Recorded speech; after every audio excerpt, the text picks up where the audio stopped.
Sebagai salah satu referensi, pada hari Jumat minggu lalu, Pak Menko telah menyampaikan arahan di dalam rapat koordinasi keterpaduan pengembangan infrastruktur wilayah.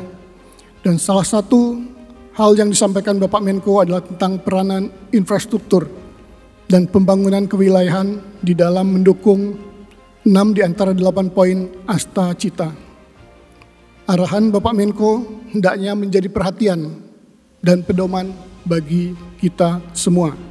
Bapak Menko telah menekankan pentingnya infrastruktur dan pembangunan kewilayahan sebagai salah satu pilar di dalam pembangunan bangsa dan negara Indonesia.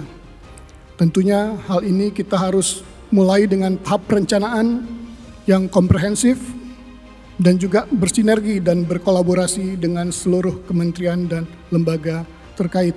Jadi kita harus sama-sama siap menjalankan tugas. Saya ingin belajar cepat. Saya tidak pernah malu-malu, tidak pernah sungkan-sungkan mengatakan saya ingin belajar dan belajar yang cepat. Karena tidak ada waktu panjang kita untuk belajar dan menyesuaikan diri. Ini sesuatu yang baru buat saya, infrastruktur. Sama seperti ketika saya mendapatkan tugas pertama kali untuk ngurusin tanah. Pertanahan. Kalau saya bisanya pertahanan sebetulnya. Tapi mendapatkan tugas pertanahan. Ternyata tanah dan pertahanan juga ada overlapping interestnya di situ. Dan sekarang lebih luas lagi, bicara infrastruktur dan juga pembangunan kewilayahan. Berarti dari Aceh hingga Papua, darat, laut, dan udara. Jadi besar tugas kita dan kompleksitasnya juga pasti akan tinggi. Oleh karenanya ya kita bareng-bareng, kita samakan frekuensi kita samakan energi dan langkah kita ke depan. Siap semuanya? Kita harus melihat segala sesuatunya luas. Terutama Bapak Ibu yang ada di depan saya ini punya big picture. Tetapi juga harus ada yang mengawal technicalities. Karena percuma big picture tanpa pekerjaan teknis yang dikawal dengan baik. Tapi juga jangan sampai kita terjebak dalam hal-hal yang sangat teknikal. Kita lupa big picture-nya.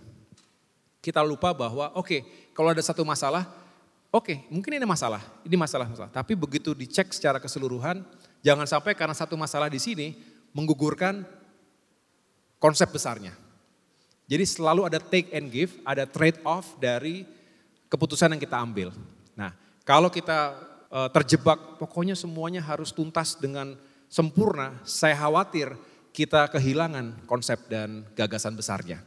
Tapi juga tadi saya kembali ke prinsip awal tadi, attention to details. Jangan sampai kita semangat sekali bicara konsep besar Indonesia begini-begini, tapi tidak membumi. Tidak di follow up dengan konsep-konsep yang lebih pragmatis, lebih praktis dan taktis.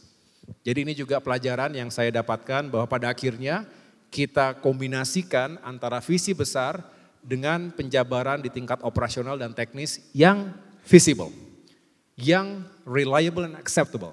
Nah kalau ini bisa, saya rasa apapun kebijakan yang kita kawal, ini bisa sukses. Ya. Yang sudah baik di zaman Bapak Menko Luhut Binsar Panjaitan, kita lanjutkan. Setuju? Yang sudah baik, yang sudah bagus, lanjutkan. Saya juga selalu berguru kepada beliau. Beliau itu salah satu mentor saya. Ya. Tapi kita juga harus punya terobosan-terobosan baru, inisiatif-inisiatif baru. Setuju? Ya, itulah semangat dari keberlanjutan, tapi juga semangat perbaikan ke depan. Beliau juga terus menyampaikan banyak hal-hal yang terus menjadi tantangan birokrasi misalnya. Tantangan dari SDM. Nah saya orang yang sangat percaya SDM yang unggul yang bisa membuat organisasi kita sukses dan maju. Gitu ya.